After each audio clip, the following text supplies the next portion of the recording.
नमस्कार, मैं तुषार गौतम। आज हमारे साथ वो शख्स हैं जो सब जानना चाहते हैं। अधिकतर तो जानते हैं, जो नेचर से प्यार करते हैं वो तो इनको जानते हैं। नाम से भी जानते हैं, शक्ल से भी जानते हैं और काम से भी जानते हैं। जो नहीं जानते उनके लिए मैं थोड़ा बता देता हूँ। इनका नाम है विष्णु लांबा, जो प्रकृति के को बचाने के लिए काम कर रहे हैं। पेड़ पौधों को लेके, पशु पक्षियों से लेके, जल संचय से लेके तमाम तरह के काम ये कर रहे हैं। ऐसे मुझे यहाँ पर आया तो मुझे जब अनाउंस किया जा रहा था माइक पर, तो इनको विष्णु लांबा को ट्री मैन ऑफ इंडिया भी कहते हैं। ये कई राज्य के एम्बेसडर रह चुके हैं पर्यावरण के लिए, इन्वायरमेंट के लिए। मध्य प्रदेश, महाराष्ट्र और तमाम और सबसे बड़ी बात, 1,64,00,000 के करीब पेड़ों को बचा चुके हैं। कितनी मतलब बड़ी बात है, ये मामूली बात नहीं है। 1,64,00,000 पेड़ पौधों को बचाना सही है कि नहीं? ये बात, ये जो मैं डेटा 1,64,00,000, इससे अभी तो आपने शायद किया नहीं होगा मॉनिटरिंग, 4 लाख भी ऐड हो जाएगा उसमें। 1,60,00,000 60,000 पेड़ों को अभी तक ये बचा चुके हैं। इतना बड़ा आंकड़ा है। मुझे तो सुन के बड़ा ताजुब हुआ कि जो लोग पेड़ लगाते हैं, एक पेड़ लगाते हैं, उसको भी बचा नहीं सकते हैं। सरकार लाखों करोड़ों पेड़ लगाती है विश्व पर्यावरण दिवस से लेके जुलाई के पहले हफ्ते में। क्या वो पेड़ बच पाए हैं? यदि पेड़ बच जाते तो सब जगह जगह घना जंगल बन जाता। क्यों नहीं बच पा रहे हैं? क्या सोशल मीडिया, बड़े बड़े होर्डिंग्स तक ही सीमित रह गई ये सरकार? क्यों क्यों नहीं बचाना चाहते हैं? अभी जो संजय शर्मा है, जो फॉरेस्ट मिनिस्टर है, उन्हीं की अगुवाई में और भजन लाल मुख्यमंत्री की अगुवाई में पिछले साल था कि 7 करोड़ पेड़ पौधे लगाएंगे। स्कूल से लेके, महाविद्यालय से लेके, सरकारी दफ्तरों से लेके, सरकारी सड़कों तक सब जगह पेड़ पौधे का लगाने का था और लग भी गए। लेकिन बचे कितने? जियो टैगिंग कितने पर हुई? उनके ऊपर क्या किए जा रहे हैं? हम इनसे बातचीत करेंगे, कैसे बचाया जा सकता है और कैसे काम किया जा सकता है, जो अभी पूरी दुनिया ग्लोबल वार्मिंग से जूझ रही है। आपका स्वागत है विष्णु जी जी, हमारे बहुत चैनल बहुत पर। धन्यवाद। बताइए। सबसे पहले तो आपके इस मंच के माध्यम से सभी को विश्व पर्यावरण दिवस की पूर्व संध्या पर हार्दिक शुभकामनाएं, बधाई। अब समय आ गया है कि बातें बंद करनी पड़ेगी, तो सभी से प्रार्थना है कि बातें बंद कीजिए, पौधे उगाइए, पौधे लगाइए, पौधे बचाइए, तभी बचेगी धरती, बातों से नहीं बचेगी। तकनीकी ज्ञान का अपना महत्व हो सकता है। एयर कंडीशन कमरों में बैठ करके हम अंग्रेजी में कोट टाई पहन करके सेव एनवायरनमेंट की तख्तियाँ हाथों में लेकर के, उसका अपना महत्व एक लिमिटेड हो सकता है। लेकिन धरातल पर जो लोग काम करते हैं उन्हें पता रहता है कि पर्यावरण कैसे बचाना है। ये राजस्थान की धरती है, पूरी दुनिया के लिए प्रेरणा की धरती है पर्यावरण की दृष्टि से, खास तौर से। निश्चित रूप से अमृता देवी जैसे लोग, जो शहादत जिनकी हुई है और जो बाद में लोगों ने अच्छा अच्छा काम किया है, उन लोगों से प्रेरणा लेकर के, हमारे महान पुरखों से प्रेरणा लेकर के, हमारे ऋषि मुनियों संतों से प्रेरणा लेकर के, ऐसी भूमि से प्रेरणा लेकर के जिस भूमि की जनता जनार्दन ने हमेशा पेड़ को परमात्मा का स्वरूप देखा, चींटी में भी जान देखी, वायु को देव कहा, वृक्षों में देव कहा, आकाश देवता, पृथ्वी देवता, सूर्य देवता, चंद्र देवता, इतना सब कुछ भाव रखने वाली संस्कृति में आज पर्यावरण प्रदूषण इतना बढ़ गया कि जीना मुहाल हो गया। ऐसी स्थितियों में जो आप अभी 10 करोड़ पेड़ों की बात कर रहे हैं, कहीं न कहीं हमारी जिम्मेदारी और अधिक बढ़ जाती है कि हम उन्हें कैसे लगा पाएँ और कैसे संरक्षित कर पाएँ। तो बस सभी को विश्व पर्यावरण दिवस की शुभकामनाएँ, और इस उम्मीद के साथ शुभकामनाएँ कि सभी अपनी नैतिक जिम्मेदारी का ध्यान रखते हुए पौधे लगाएँगे और उन्हें संरक्षित करने का काम करेंगे। आजकल वाइल्ड लाइफ सेंचुरीज आपने देखा होगा, जगह जगह उनके बीच में बड़ी बड़ी 5 सितारा होटल्स बनी हुई है। वो रणथंबोर ले लो, सरिस्का ले लो राजस्थान में, कुंभलगढ़ ले लो, या जवाई डैम ले लो। मैं राजस्थान की बात कर रहा हूँ अभी, अब राजस्थान में है तो इनके ऊपर क्या कहना चाहिए? सब एनजीटी की गाइडलाइन है, एनजीटी की दिशा सब निर्देश सब की अवहेलना की देखिए, जा रही है। फॉरेस्ट डिपार्टमेंट तक को पता है कि रणथंबोर के हाल देख लीजिएगा आप, जहाँ पर शेरों को जगह नहीं मिल पा रही है, टेरिटरी कम पड़ रही है, वहां पर उनकी टेरिटरी को कोई होटलियर तब्दील कर कब्जा रहे रहे हैं। हैं। देखिए, वाइल्ड लाइफ में वन्य जीव जो संरक्षित क्षेत्र हैं, वहाँ पर उद्योग के नाम पर, विकास के नाम पर, सुविधा के नाम पर, सौंदर्य के नाम पर, कहीं सड़क चौड़ी करने के नाम पर बड़े-बड़े जंगल काट दिए गए। होटल व्यवसाय इतना ज़्यादा पनप गया है कि ये जो माफिया है, दरअसल ये व्यवसाय उद्योग कुछ नहीं है। ये जो माफिया लोग हैं, जो सरकारों में मौजूद हैं, जो कहीं मंत्री भ्रष्ट हैं, कहीं अधिकारी भ्रष्ट हैं, ऊपर तक इनका सारा सिस्टम बना हुआ है, सब जानते हैं। जो लोग संघर्ष करते हैं वो अपना भुगतान भी उनको भुगतना पड़ता है। लेकिन ये जो हो रहा है ये बड़ा खतरनाक हो रहा है। ये जो प्रकृति का हश्र है ये देखा नहीं जाता, पर दुर्भाग्य से देखना पड़ रहा है। ये आपने जहाँ जहाँ की चर्चा की है वहाँ लगभग सब जगह मैं गया हूँ, सब जगह विजिट किया है। अतिक्रमण इतना ज़्यादा हो गया है, और मेरा आदरणीय बड़े भाई और राजस्थान सरकार के वन मंत्री और जो प्रतिदिन एक पौधा लगा करके लोगों के लिए प्रेरणा का काम कर रहे हैं, आदरणीय संजय शर्मा जी से मेरा अनुरोध है कि जो वन विभाग में अवैध कब्जे हो रहे हैं उन्हें कम से कम आप हटाने की कोशिश वो कीजिए। जिस जगह से अलवर से आते हैं उन्हीं के पास में सरिस्का पे किस तरह से कब्जा हो रहा है। आप देख नॉट रहे हैं। Only in Sariska forest, other जो जगह है वहां पर भी लगातार अवैध कब्जे पूरा राजस्थान में। इतना वन परिक्षेत्र जो है वन चरागाह भूमि को कब्जा लिया गया। चरागाह भूमि पर कब्जा ली गई है, वन भूमि लगातार कब्जों में है।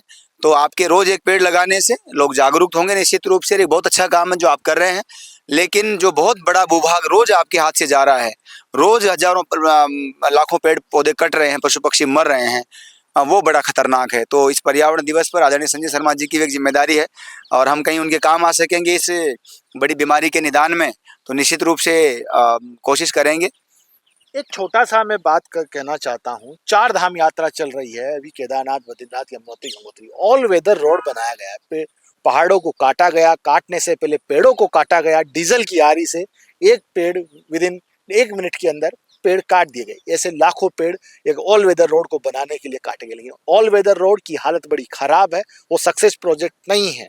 नितिन गडकरी जो मिनिस्टर हैं, सड़क परिवहन मंत्री, उनका ड्रीम प्रोजेक्ट था। ठीक है, एक अच्छा उन्होंने एक मैप तैयार किया था, लेकिन पहाड़ों में जो भूस्खलन होता है, लैंडस्लाइड होता है, वो क्यों होता? उसकी वजह होती है पेड़ नहीं होने की वजह से, और पेड़ ही उस लैंडस्लाइड को रोकते हैं। लेकिन पेड़ जब से काटे गए वहां पर लैंडस्लाइड, तापमान में गिरावट, बढ़ोतरी सब देखने को मिला। वहां पर हर 2-3 महीने में एक नई त्रासदी आती रहती है, लैंडस्लाइड होती रहती है। वहां का जनजीवन बड़ा प्रभावित है। इसके लिए हम बातचीत करेंगे वापस से। सर मैं निवेदन करूं, आदरणीय नितिन गडकरी जी को मैं थोड़ा करीब से जानने का मुझे सौभाग्य है। मैं उनकी मंशा भी जानता हूं। निश्चित रूप से उन्होंने एक ज़बरदस्त उदाहरण दिया है ईमानदारी का, निश्चित रूप से। और जो टारगेट जो टाइमिंग में वो लेते हैं, उसी क्वालिटी का टारगेट पूरा टाइमिंग में पूरा करके देते हैं, ये भी हम सबने देखा है। मैं उनकी सराहना नहीं कर रहा हूँ, ये सच है कि मैं उनको करीब से जानता हूँ। और आदरणीय नितिन गडकरी जी श्री कल्पतरु संस्थान के कार्यक्रम में चीफ गेस्ट के रूप में आकर के मुझे आशीर्वाद भी देके गए। एक माइनस जो पॉइंट है NIA में, सड़क परिवहन विभाग में, विकास के नाम पर जो डेवलपमेंट हो रहा है वो जिस तेज गति से, जितना अच्छा क्वालिटी के साथ हो रहा है, वो बधाई का है मामला है निश्चित रूप से। हाँ, लेकिन जो पेड़ काटे जा रहे हैं, काम कर रहे हैं, लेकिन जो पेड़ काटे जा रहे हैं उसकी भरपाई का उदाहरण अभी मैंने कहीं देखा नहीं है। चाहे वो मैं राजस्थान की बात करूं, आप ऑल वेदर रोड की बात कर रहे हैं, वहां तो लगभग मेरे ख्याल से ज्यादा नहीं तो 60 लाख से ज्यादा पेड़ उस समय काटे जा चुके थे जब मैं जाके आया था वहाँ मौके पर। 60 लाख से ज्यादा पेड़ वहाँ हटा दिए गए, जिस तरीके से आपने बताया उठा दिए गए। लेकिन वर्तमान में मैं राजस्थान की बात करूँ, national highway Jaipur Kota 12 number ले लीजिए, अजमेर रोड ले लीजिए, सीकर रोड ले लीजिए, बांडी का भाव क्षेत्र ले लीजिए, रामबाग रोड ले लीजिए, जितने भी आसपास के हैं, जहाँ जहाँ भी सड़कें चौड़ी करने के नाम पर डेवलपमेंट किया गया, वहाँ पर NIA ने जहाँ जहाँ भी ठेकेदारों को ग्रीन बेल्ट डेवलपमेंट के नाम पर, सड़कों किनारे ग्रीन बेल्ट डेवलपमेंट उनकी एक योजना है, उसके नाम पर जो फंड आवंटन किया, वहाँ कहीं भी चल करके मुझे आप पेड़ दिखा दीजिए। मैं तो अपने टोंक की बात कर रहा हूँ, अपने जयपुर की बात कर रहा हूँ, जिस सड़क से मैं अक्सर गुजरता हूँ, कोटा हाईवे, जो जयपुर कोटा हाईवे है 12 नंबर, उसकी कंडीशन आप देखिए। मेरा बचपन में जब जयपुर पहली बार 93 में आया था सर, पाँव में अगर आपके चप्पल नहीं होगी तो भी इतने पेड़ थे, इतने सघन पेड़ थे। जून के महीने में अगर पाँव में चप्पल नहीं है तो आपको गर्मी नहीं लगेगी, इतनी ठंडक थी, इतनी सघन वृक्षारोपण था। अभी वर्तमान में दृश्य देख करके रूह कांप जाती है। तो निश्चित रूप से ये चिंता का विषय है, और जो वृक्षारोपण की घोषणाएं हो रही है वो भी कहीं ना कहीं हमें विचार करना पड़ेगा। अब ये 10 करोड़ पेड़ लगाएंगे, जो हर दिन लोग फोटो खिंचाते हैं, पेड़ लगा देते हैं, उस पर क्या कहना चाहिए? देखिए, पेड़ लगाना ही सब कुछ नहीं होता। मेरे लिए हर दिन पर्यावरण दिवस है। 24 घंटे 365 दिन इसी मानसिकता, तो आज ही है, इसी मानसिकता के साथ जीते हैं, इसी मानसिकता के साथ पूरी तन्मयता के साथ काम करते हैं। लोग क्या खर्च करेंगे अपने लिए? हमने तो अपनी जिंदगी खर्च की है यार। 7 साल की उम्र में घर छोड़ के full time devoted to environment protection only.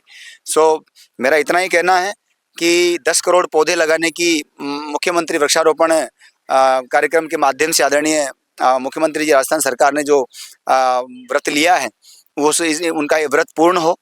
इसके लिए मेरी शुभकामनाएं हैं, सरकार का व्रत पूर्ण हो। हम सब मिलकर इसमें सहभागी बने, 10 करोड़ पौधों को जमीनी स्तर पर दिखाने के लिए हम कार्य करें, सिर्फ लगाने के लिए कार्य ना हो। मेरा ऐसा एक पीड़ा है मन में, क्योंकि पूर्वी सरकारों को मैंने देखा है, लगातार 30 सालों का अनुभव है, कई सरकारों के साथ, कई मंत्रियों, कई मुख्यमंत्रियों के साथ काम किया है।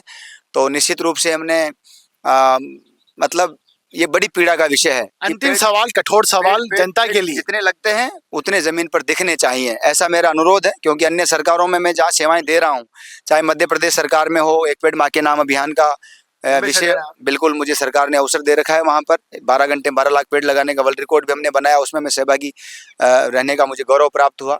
महाराष्ट्र सरकार में भी मुझे 2 सरकारों में, आदरणीय देवेंद्र फडणवीस जी की सरकार में भी आदरणीय सुधीर मुनगंटीवार जी ने मुझे ग्रीन आर्मी का नेतृत्व सौंपा। सरकार बदली, एकनाथ जी की सरकार आई, उसमें भी मुझे आदरणीय सुधीर मुनगंटीवार जी ने ग्रीन आर्मी का नेतृत्व सौंपा। और अभी वर्तमान में हम कई जगहों पर नए 17 जंगल, नए फॉरेस्ट हम अभी लगाने जा रहे हैं। 58 फॉरेस्ट अकेले महाराष्ट्र में हमारे तैयार हुए हैं। 1,60,00,000 से अधिक पौधे लगाकर संरक्षित करने का काम श्री कल्पतरु संस्था ने जनता जनार्दन, अनेक सरकारों, NGO, प्रत्यक्ष अप्रत्यक्ष शुभचिंतकों के माध्यम से किया है। लेकिन राजस्थान में जो 10 करोड़ पौधों की जब बात आई है, तो ये बड़ा प्रश्न है कि वो संरक्षित कैसे रहेंगे, उसकी चिंता हो। मैं आपके माध्यम से माननीय मुख्यमंत्री जी को और अन्य लोगों को भी आग्रह करना चाहूँगा, मुलाकात होगी तो सामने भी कहूँगा, निश्चित रूप से जियो टैगिंग सुनिश्चित करवाइए। जियो टैगिंग होगी तो एक एक पौधे को दुनिया के किसी भी कोने से कोई भी पेड़ देख सकता है कि कितने पेड़ कहाँ जीवित हैं। तो जियो टैगिंग की व्यवस्था हो, ड्रिप इरिगेशन की व्यवस्था हो, और श्री कल्पतरु संस्थान के पास लंबा चौड़ा लवाजमा है, लंबी चौड़ी टीम है। तो अगर निसंदेह रूप से आप 10 करोड़ लगा रहे हैं, 9 करोड़ पूरा राजस्थान लगा ले, 1 करोड़ पौधे श्री कल्पतरु संस्थान को लगाने का एक बार मौका दे, निस्वार्थ मौका दे, फ्री ऑफ कॉस्ट। मैं आपके चैनल बोल रहा हूँ, फ्री ऑफ कॉस्ट 1 करोड़ पेड़ लगाने का जिम्मेदारी हमें दे, जगह बता दे, साधन संसाधन दे दे।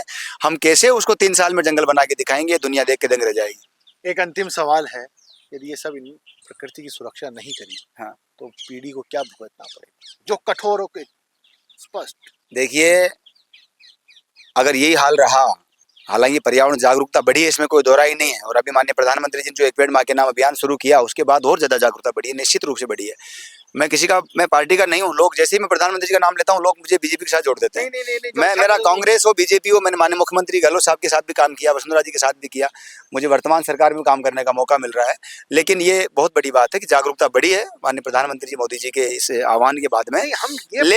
लेकिन जो अंधेरा जो दिखाई दे रहा है, वो तब दिखाई दे रहा है कि 0 डे पानी के मामले में, जब 0 डे स्टार्ट हो गया कि कई देशों के अंदर, जैसा कि अभी आदरणीय समित शर्मा साहब ने, IAS अधिकारी, राजस्थान सरकार के सम्मानित अधिकारी हैं, उन्होंने बताया, अभी आपके सामने आदरणीय जाबर सिंह जी खर्रा JDA मिनिस्टर ने कहा, ये सब निश्चित रूप से चिंता के विषय हैं कि आने वाला समय बहुत खतरनाक है।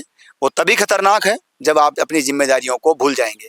आप पेड़ नहीं लगाएंगे तो पानी नहीं है, पेड़ के बिना पानी नहीं है, पानी से पेड़ नहीं है, पेड़ से पानी है। पेड़ नहीं लगाएंगे तो पानी नहीं, और पानी नहीं है तो ये जीवन नहीं है। तो इसलिए मेरी प्रार्थना है, फिर मैं अपनी बात को दोहराता हूँ आपके चैनल के माध्यम से, सभी को विश्व पर्यावरण दिवस की शुभकामनाओं के साथ में, कि बातें बंद कीजिए, पौधे उगाइए, पौधे लगाइए और पौधे बचाइए। बहुत बहुत धन्यवाद। जैसा कि इन्होंने बताया, पानी से पेड़ नहीं होता, पेड़ से पानी होता है, पानी से ही जीवन बसता है।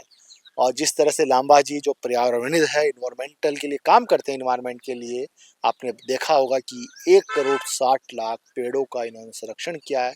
मध्य प्रदेश, महाराष्ट्र, राजस्थान, तीनों राज्य में ये काम कर रहे हैं और अपना पूरा जीवन इन्होंने झोंक दिया है। और इन्होंने कहा है, पेड़ लगाइए, पेड़ों को बचाइए, पेड़ों को सुरक्षा दीजिए। सहयोगी अमित शर्मा के साथ मैं तुषार गौतम, न्यू भारत न्यूज़, जयपुर।